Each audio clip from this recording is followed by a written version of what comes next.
Mm. Pero ano naman po si kung may hahawak sa kanya, kala ko dito sa anong ikakabit. Kayo na po pala magkakabit nun?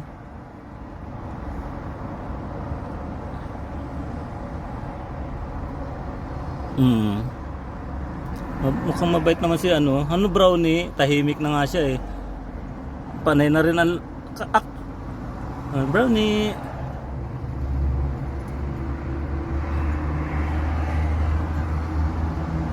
Opo, oh. Mm. Yung isang cage po, may isang cage pa po doon yung para kay Mama Dog. Ayun oh, mabait naman pala yung Brownie namin. Ah, Brownie. Brownie. Brownie. Turn on the machine. So, Yeah, I move in. kinikilo siya.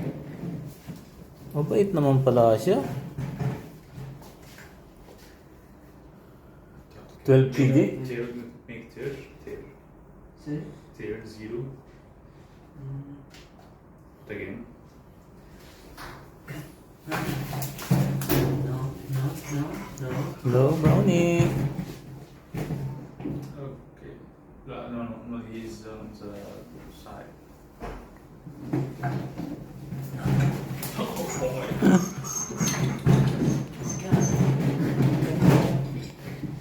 Okay.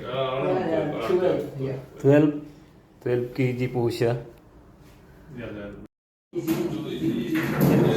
Hello, Brownie. Ayan. Galing nilang mag-ano ng aso.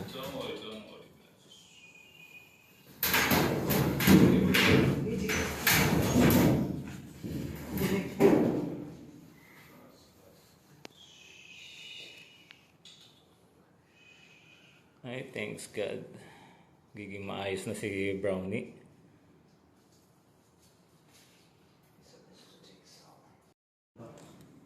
Ayan, ginagamot na yung kanyang garapata.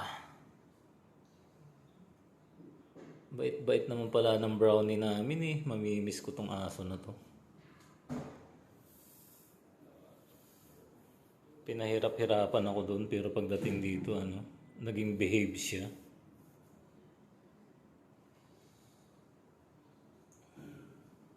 Iba pala yung behavior ng aso pag nasa clinic na. Ayan, first time kong pumunta ng veterinary clinic dito pa sa Saudi. Very good ang Brownie namin bait-bait pala eh. Ayun oh. Bait-bait ng Brownie.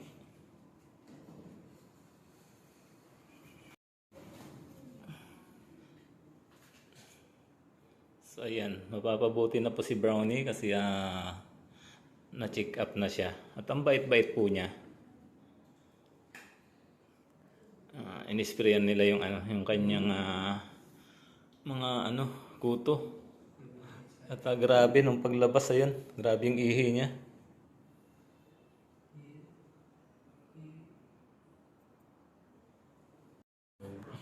Ayan lang siya oh, ang bait, nakahiga lang.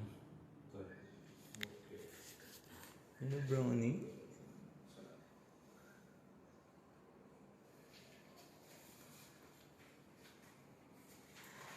Tanggal lang kanya mga parang ang sarap tuloy niyang alagaan. Unfortunately, we don't have place inside. I told the manager that. He told me there is no place. Even we have dogs for Michelle, we don't have place. So, ganito yung nangyari mga kajuit sa pagpupursige natin mapabuti si Brownie. Ito, napakalayo po nung pinuntahan namin na clinic. Naghanap po kami ng kanilang boarding at least 4 to 5 days. Kailangan po siyang ma-board. So, tapos na siyang ma-deworming at anti-fleas. Doon sa clinic namin pinuntahan is wala nang available space para sa kanilang boarding, kaya kami naghanap na naman ng ibang clinic at ito napakalayo. At kung nahuli man si Mamadog mga kajuit, hindi rin kakasa sa sasakyan kasi napakalaki ng mga kids. At mabuti na lang ang nakuha kong driver is ang narenta na sasakyan is kakilala ko, kundi hindi ko na alam kung paano ako makauwi doon sa aming lugar dahil ito nga po mga kajuit yung aking first time na magawi sa lugar na ito. Napaka-traffic. So isang aso pa lang yan mga kajuit, pero grabe na yung yung hirap na dinanas ko. So sana yun ang maunawaan nyo ngayon. Ayan layo pa. So ito, nahanap din namin yung clinic na pagdadalhan kay Brownie para sa kanyang boarding. So sana okay na dito mga kajuit. Yan, Pitt Valley Veterinary Clinic. Kajuit, dinala ko dito sa Pitt Valley para i-boarding si Brownie dito. So eto si Brownie. Hello Brownie. Gutom ka na? Ha?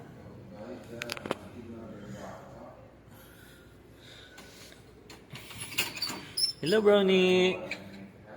Yan po si Brownie mga kajuit. So nandito kami sa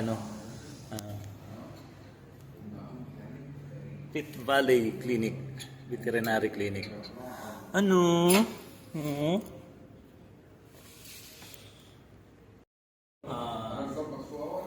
Tawag dito, boarding ng 5 days bago sa kanyang flight. Ito po si si Brownie. Bakit ni Brownie Brownie. Ayan. How about the foods, water? You are the one who will taking it? Yeah. Everything, Okay.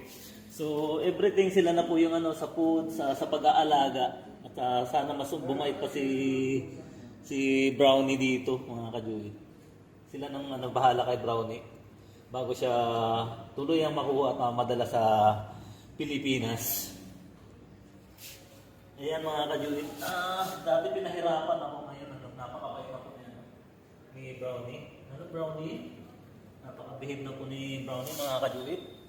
At ipapasok na nila siya sa kanyang boarding house para doon ay mas maalagaan.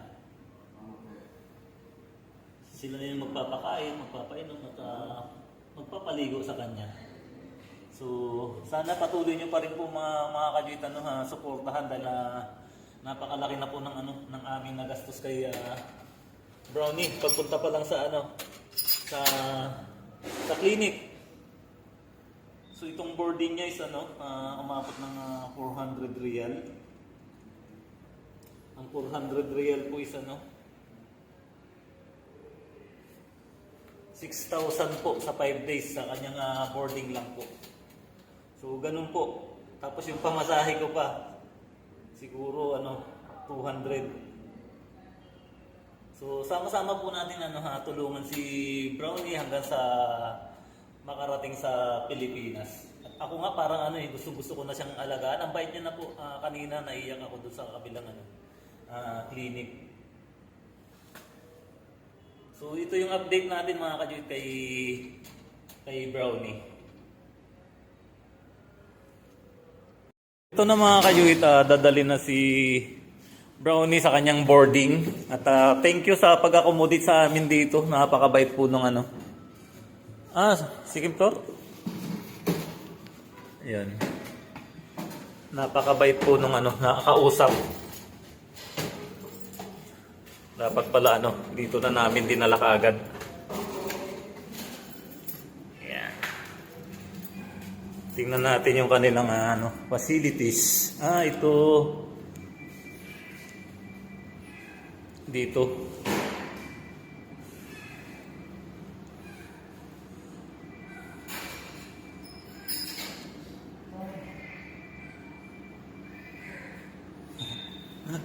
Takot siya. Mapiro bara.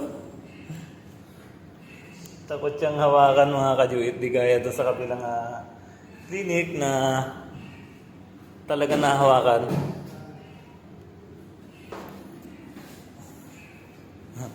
Ayun, ayaw niya lumabas mga kajuit. Then we will close this one.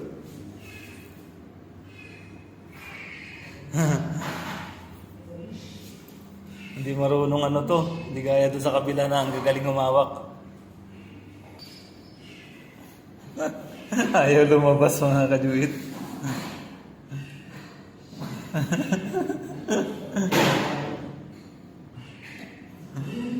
Labas ka na dyan, Brownie. Brownie, pakabait ka dyan, ha? Ito na yung huling pagkikita natin. Maigi bara. Ay, ayun na si Brownie, lumabas na. Pasok na dito, Brownie. At dito, yan muna yung pansamantalang magiging bahay mo.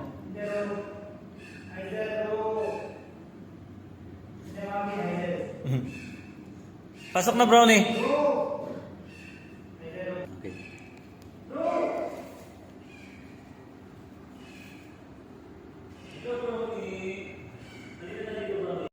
So, ito mga kajuit na board ko na si Brownie dito sa Pit Valley Clinic. At nakakalungkot dahil bigla siyang bumait. So, ito nga mga kajuit, na-board na si Brownie dito sa Pit Valley Clinic. At ito yung mga giging pansamantalang tirahan niya. Nagbayad po kami dito ng 400 real para sa 5 days na pag-i-stay niya dito. So sila na po yung mag-aalaga sa kanya. Sana maalagaan nila siya ng husto dito. At ito na siguro yung huling pagkikita namin ni Brownie dito sa Jeddah. Ang next na pagkikita na po namin mga kajuit is sa ano na. Pag nakauwi na ako ng Pilipinas at dadalawin ko siya sa Subic dahil taga Sambales din naman po ako. So sisiguraduhin natin mga kajuit na si Tagpi mapapabuti yung kanyang buhay sa Pilipinas. About kay Mama Doc, so titingnan pa rin po natin yung ating magagawa. So ito mga kajuit yung update ngayong araw na to na pinaghirapan ko. Bye-bye na Brownie ha. Papakabait ka dyan ha.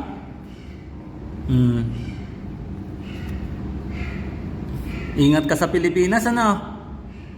At papakabait ka din sa magiging bago mong tagapag-alaga.